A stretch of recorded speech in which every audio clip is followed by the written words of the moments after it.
Welcome back to the Commodities Institute podcast. I'm your host, Emily Costa, and today is Wednesday, April 8th, 2026. We begin today in the oil market, where a sudden shift in geopolitics has triggered one of the most dramatic price reversals we've seen this year. A planned 2-week ceasefire between the United States and Iran has sent crude prices sharply lower, with Brent falling as much as 16% in early trading. That kind of move doesn't just reflect relief, it reflects how tightly wound this market has become. At the heart of the story is the Strait of Hormuz, one of the most critical choke points in global energy flows. Prior to the recent conflict, roughly 1/5 of the world's crude oil, refined products, and liquefied natural gas moved through this narrow corridor. The mere possibility of its reopening is enough to send futures tumbling. But the physical reality is far more complex. Even if flows resume, supply chains have already been disrupted. Tankers have been rerouted, inventories drawn down, and refining systems thrown off balance. In Asia especially, physical crude markets remain under significant stress, and that stress is expected to persist for months. This is where the disconnect between paper markets and physical markets becomes critical. Futures may fall quickly on optimism, but actual barrels take time to move. Nowhere is that more evident than in Saudi Arabia's latest pricing decision. Saudi Aramco has raised its official selling price for Arab light crude to a record premium, nearly $20 per barrel above the Oman-Dubai benchmark. That is an extraordinary jump from just a couple of dollars the previous month. It tells you everything you need to know about how tight supply remains on the ground.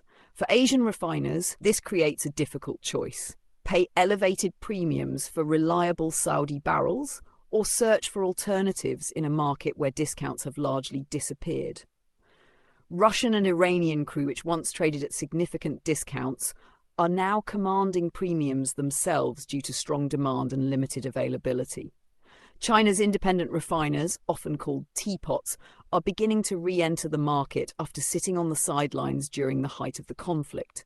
With new import quotas in hand, they are exploring Iranian cargoes again, though deals remain limited. Margins are still under pressure, and many refiners are operating at a loss. Yet Beijing is urging them to maintain throughput to ensure domestic fuel supply, even if it comes at a financial cost. This dynamic highlights a broader theme in today's oil. Price is no longer just about supply and demand, it's about access. Wealthier nations and larger players can secure barrels, while smaller economies face the risk of shortages and economic strain. Let's shift now to agriculture, where the story is one of cautious stability, but with underlying fragility. In India, policymakers have made it clear that there are no plans to restrict sugar exports, despite concerns about lower production and the potential need to divert supplies toward ethanol. Output is expected to fall slightly below consumption for a second consecutive year, largely due to weaker cane yields in key producing regions. However, demand has also softened. A shortage of commercial gas cylinders has forced restaurants to scale back operations, reducing consumption of both sugar and edible oils. This is a reminder that demand shocks can be just as important as supply disruptions in shaping agricultural markets. Meanwhile, India is holding firm on import duties for vegetable oils, even as global prices rise.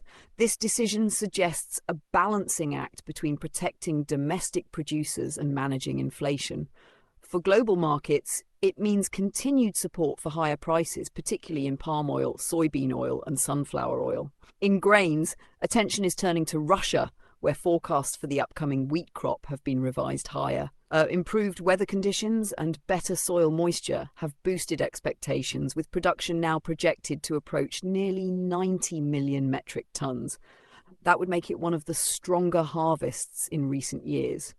This increase in supply could help ease some of the tightness in global wheat markets, particularly if export flows remain steady. But as always, weather remains the key variable, and the situation can change quickly. Turning to metals, we're seeing a mix of operational recovery and financial stress. In Japan, refined copper production is expected to rise in the first half of the fiscal year, supported by steady demand from the power sector and electronics manufacturing. The push to upgrade aging infrastructure and expand data center capacity is driving incremental growth in copper consumption, particularly in wiring and cable applications. This is a subtle but important trend. While headline demand growth may appear modest, it is underpinned by structural shifts in how electricity is generated, transmitted, and consumed. That creates a more resilient base for metals demand over time. At the same time, challenges are emerging elsewhere in the sector. The French mining group Eramet is facing both financial and managerial pressures, with plans for a significant capital raise and the potential exit of its largest shareholder. Lower prices for key commodities like manganese, along with operational setbacks in nickel production, have weighed heavily on earnings. This divergence within the metals space, steady demand in some areas, financial strain in others, reflects the uneven nature of the current cycle. Now let's move into carbon and power, where the longer-term outlook is coming into sharper focus. In the United States, natural gas production is expected to reach record levels over the next several years, even as domestic demand declines slightly. This creates a surplus that will increasingly be directed toward exports, particularly in the form of liquefied natural gas. LNG export capacity is expanding rapidly, reinforcing the United States' position as a dominant global supplier. At the same time, the energy mix is shifting. Coal production is projected to decline, while overall carbon emissions are expected to edge lower, at least in the near term. This transition is not linear, but the direction is clear. The power sector is gradually decarbonising, driven by a combination of policy, economics and technological change. Finally, in dry freight, we're seeing continued activity in global grain trade.